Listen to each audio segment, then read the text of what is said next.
Dumper आणि motorcycle यांच्या डोंगरगावजवळ भीषण अपघात. अपघातात नगरसूल येथील युवकाचा जागेवरच मृत्यू.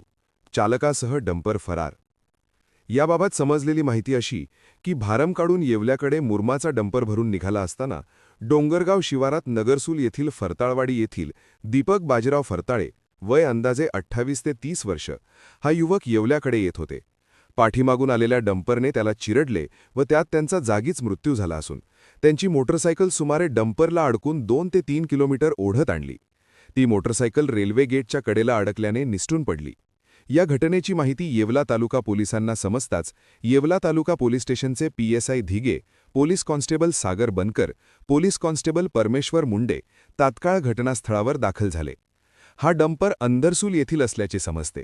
गेल्या महिनाभरापासून डोंगरगाव भारम शिवारातून मुरमाची चोरट्या मार्गाने हे डंपरवाले वाहतूक करून शासनाचा रॉयल्टी न फाडता ढवळा दिवसा शासनाचा लाखो रुपयांचा महसूल बुडवत असून हा डंपर सुमारे 7 ते 8 हजार रुपयाला विकत आहे.